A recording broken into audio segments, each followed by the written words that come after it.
Alright guys, so I did clickbait you just a little bit, but honestly I didn't really have a choice in this one. I gotta make back for those lost dollars somehow. Obviously I'm just kidding around because I'm not monetized on YouTube yet. That is coming soon though. But without further ado, let's get into how I lost all my money on NFTs.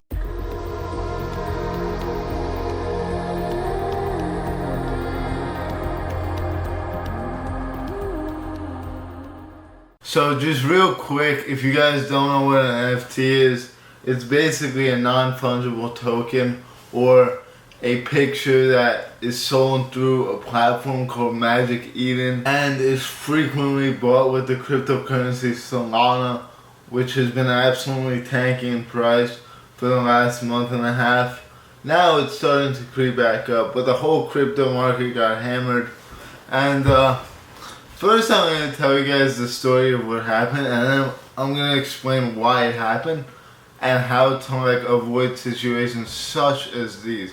Not that you guys would do exactly this, but this is something that a lot of people do, but isn't necessarily related to NFTs. So let's just jump right into it. If you guys haven't watched my video about how I turned 8 Solana into 42 Solana, definitely check that out because that was like one of my most viewed videos on the channel. You guys definitely liked it, so it was pretty informative. And I basically go very in depth into NFTs and all that in that video. But basically after that, I was on that peak NFT hype level. I bought and sold 2 smoke heads for about a 36 Solana profit, which is very, very good. And I was just super hyped about the whole NFT wave. Previously to that, I hadn't made any money on NFTs, and also I was pretty opposed to the whole concept of it. And those former notions proved to be very, very true. So basically what ended up happening is I started doing some research into the highest volume projects at that time. I ended up buying 1 Soul God, 1 Bridged, and 1 more Smoke Head because I assumed that if I bought a level 1 Smoke Head, they would return to their former glory once I got them to level 3. If you guys don't know about the Smoke Heads NFTs, it's pretty in depth, but basically once you buy a Smoke Head and stake it, which is basically you giving it to their official website for them to present you with coins for the currency that will allow you to level up your NFT, Smoke Head. So that's basically what I was doing, and what happened next was very, very bad timing, but nevertheless, this stems from an actual issue that I'm going to talk about. So, obviously the price of Solana right now is around $37. So, since I started buying NFTs, it's gone down more than 50% to like half of what it was. So that's obviously never a good sign for NFTs especially, because with cryptocurrency the thing is that it actually has functionality in some cases, and in other cases it has goals of becoming functional. Like there might be a day when crypto replaces the dollar, and I can very much see that happening with the current rate of inflation and how much the price of goods are rising. We need like a stable hedge against inflation, and I think cryptocurrency provides that. On top of that, there's no real point in using a digital banking system without actually using digital money. I mean, think about it. When we pay for things with a bank, yes, we are using Stripe technology or like PayPal or Shopify or these other payment systems, but the actual dollars that are in our accounts, especially in debit card accounts or just regular bank accounts, they are just dollars. Like they're anonymous dollars that were put in our account and now are being used for digital purposes. Like I don't really see the point of tying paper money together with the banking system. But that is a whole nother topic for a whole nother day. My point here is that cryptocurrency definitely has a lot of functionality and potential.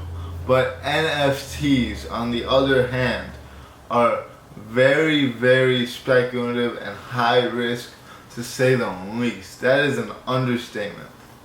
Now, what happened was I started buying these NFTs, like I said, one Smokehead and two other projects, and I basically spent my entire original investment. I think I even spent a little bit more. I spent the 36 Sol that I made plus the 8 that I originally had, I believe.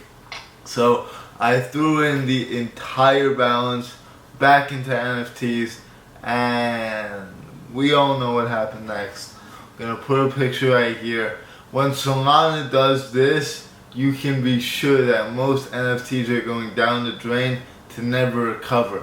The thing is with NFTs is that I've never actually seen them peak, go down, and then recover to the original levels, or even anything close to that. It's kind of like the Dogecoin cryptocurrency and like Shiba Inu coin, where it gets to a certain level based on hype, and then it absolutely tanks down to levels that were previously not really expected or perceived or anything. So now I told you guys what happened. I ended up selling most of the NFTs today. I think that overall this was probably my stupidest investing move of all time. It was very, very bad timing, and also it was just a bad idea in general, because when gambling, you want to get out when you win, and you don't want to give your profits to the house, because we know that the house always wins. I'm not saying that NFTs are a raw gamble. Like, there's definitely some education that goes into these things, but it's pretty close to gambling in terms of odds. So, why did this happen? This happened for a very simple reason, and I'm going to explain it to you right now. And this is the actual purpose of this video. So, stay listening, because this is pretty important, and something that I don't really hear a lot of people talking about. Us, on like self-improvement, and are the ones who are seeking to be entrepreneurs and all that, right? We often get transfixed by the idea of quick and easy money. At least in my life, I was given a lot of easy money by the fact that I made like 50K off of a 5 to 10K investment into Ethereum. Actually, I never made the money because I never pulled out. But my balance saw 60K after a 10K investment. So I kind of had a warped perception of how easy it was to make money. And in having this, we often don't want to work, or we don't want to exert any effort into any like NPC jobs, because we don't want to like waste our time. We want to focus on creating our channels and our Shopify businesses and our web stores and our clothing lines and our SMMAs and all that, right? But the thing is, that is very, very crucial, and that will get you far. I mean, how many kids our age do you think are actually making YouTube channels and SMM agencies? Like, nobody. But the thing is, you also have to build your capital. If you don't build your capital with some sort of job, you won't be able to invest any of your money. You won't be able to have your money working for you, and you'll be pretty much stagnant working on a project without getting any income. So that's why I started DoorDash. I'm not going to really talk about DoorDash much. You can really do whatever you want. You can do like a restaurant gig. You can do like something at a grocery store. I prefer DoorDash because like you get to sit down most of the day instead of standing up, and also you get to meet a lot of people.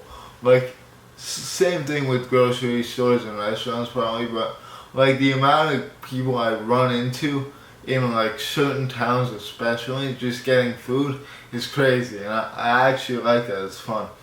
But it's also, the main reason why I did is because I can do whenever I want. Like, I don't have to commit to a certain time schedule. That is, I think that's what you guys should look for in jobs.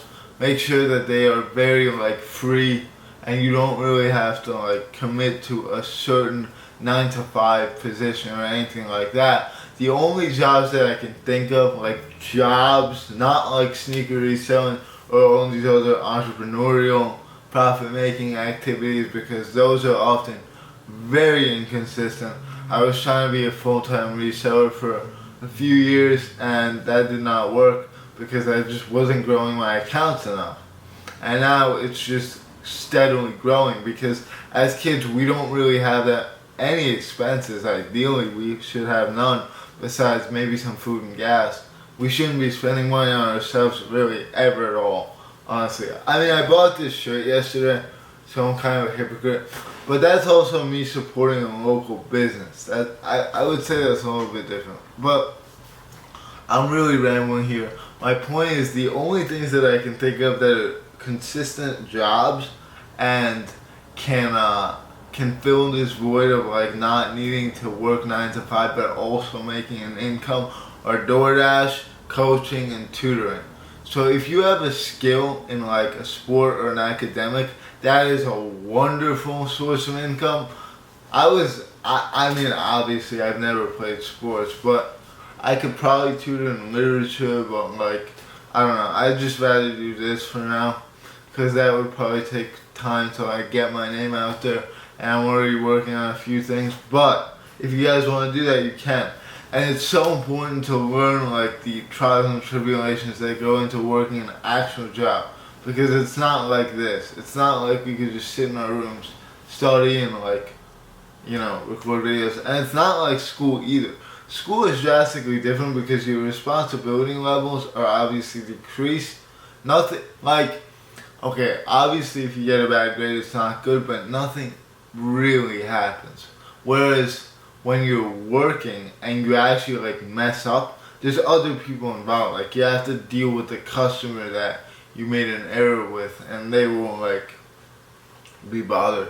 Anyway, I'm rambling here. That's pretty much why I lost my entire profits on NFTs, because I was addicted to that quick fix mentality where I could just keep flipping and doubling my money over and over. That will never work.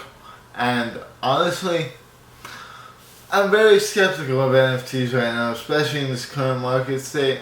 Unless something changes right now, I'm going to steer clear of NFTs for now. So with that being said, guys, thank you for watching, and I'll see you all later. Peace.